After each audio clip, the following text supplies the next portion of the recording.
اعوذ باللہ من الشیطان الرجیم بسم اللہ الرحمن الرحیم الحمد للہ رب العالمین والصلاة والسلام علی محمد وآلہ الطاہرین اللہم صلی علی محمد وآل محمد وعجل فرجهم۔ دعائے افتتاح کے متعلق ہماری گفتگو جاری ہے۔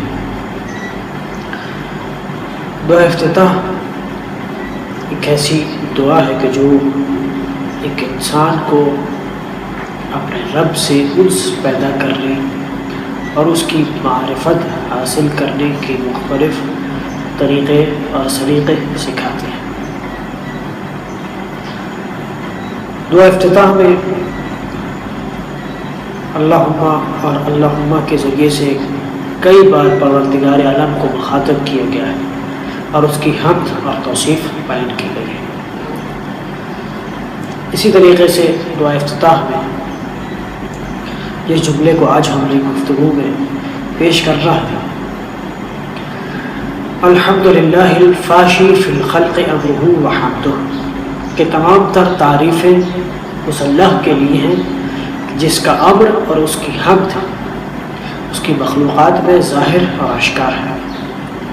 الظاہری بالکرم مجدہ، کہ اس پروردگار کی عظمت اس کے کرم کے ساتھ غالب ہے۔ الباسط بالجود یدہ، وہ ذات گرامی ایک ایسی ذات ہے کہ جس کا ہاتھ جود و سخا کے لیے کھلا ہوا ہے۔ الذی لا تنقص خزائنہ، یہ وہ ذات ہے کہ جب عطا کرتی ہے تو اس کے خزانوں میں کمی واقع نہیں ہوتی۔ ولا تزیدہ کثرۃ العطاء الا جودا وکرما، اور پروردگار جتنا زیادہ عطا کرتا ہے، جتنا زیادہ عنایت کرتا ہے، اس کے جود میں، اس کے کرم میں، اس کی سخاوت میں صرف اضافہ ہوتا ہے۔ انہ هو العزیز الوہاب، بے شک وہ پروردگار بہت زیادہ غلبے والا اور بہت زیادہ عطا کرنے والا ہے۔ تو یہ پروردگار عالم کی صفات ہیں جن کا ذکر دعا افتتاح میں کیا جا رہا ہے، اور ان جملوں میں جس چیز کی یعنی اشارہ ہو رہا ہے وہ پروردگار عالم کا جود و کرم ہے۔ ہمارا عدم سے وجود میں آنا یہ اس کا کرم ہے، یہ اس کا جود و سخا ہے کہ اس نے ہمیں عدم سے وجود بخشا ہے۔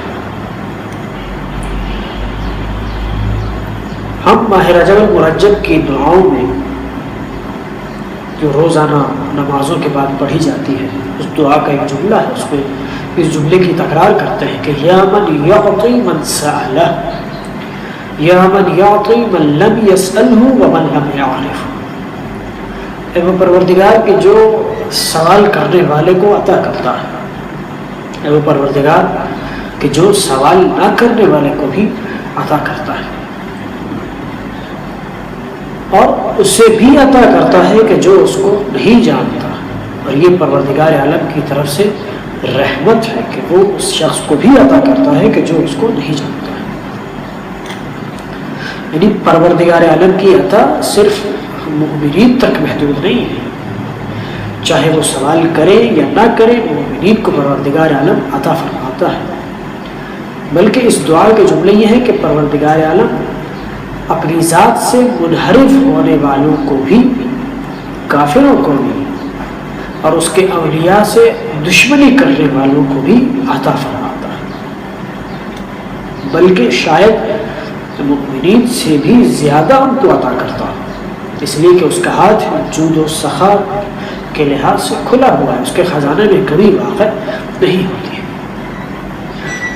بس ایک مومن جو کہ صفات الہی کا مظہر بننا چاہتا ہے، اسے چاہیے کہ وہ بھی جود و کرم کا آئینہ دار ہو، اس کی ذات سے بھی کرم آشکار ہونا چاہیے، اور کرم صرف مال میں نہیں ہوتا بلکہ کرم کا معنی بہت وسیع ہے۔ بس مومن ہر اس چیز کو پروردگار عالم کی راہ میں انفاق کرے جس کا وہ مالک ہے، جو اس کے پاس ہے۔ اگر پروردگار اسے مال عنایت کرتا ہے تو اسے چاہیے کہ مال دوسروں کو عطا کرے، اگر پروردگار نے اسے علم عطا کیا ہے تو اسے چاہیے کہ دوسروں کو وہ علم عطا کرے۔ اگر پروردگار نے ایک مومن کو جاہ و جلال اور منصب عنایت کیا ہے تو ایسے مومن کو چاہیے کہ وہ اس منصب سے، اس جاہ و جلال سے مومنین کو خصوصی طور پر اور انسانیت کو عمومی طور پر فائدہ پہنچائے۔ اور جس ماہ مبارک میں ہم زندگی گزار رہے ہیں، جو ایام گزر رہے ہیں، یہ شہر اللہ کرم کا مہینہ ہے، یہ عطا کا مہینہ ہے۔ بس خدا بھی ہم سے یہی تقاضا کر رہا ہے کہ ہم اس کی صفات کے مظہر بن جائیں۔ اور اس ماہ مبارک میں جود و کرم کا ایک خاص طریقہ ہو سکتا ہے کہ جو شاید پروردگار عالم کو بہت زیادہ پسند ہے، کہ انسان کسی ایک بندے کا کہ جو اپنے گناہوں کے دلدل میں ڈوبا ہوا، اس میں پھنسا ہوا ہے، اس کی مدد کرے تاکہ وہ اس ماہ مبارک میں اپنے گناہوں سے خود کو آزادی دلوا سکے، اپنے آپ کو رب کی بارگاہ میں پیش کر سکے۔ اور یقیناً یہ عمل خدا سے محبت اور خدا کے دین سے محبت کی بہترین تصویر ہے کہ اس کے بھٹکے ہوئے بندوں کو اس کی طرف پلٹا دیا۔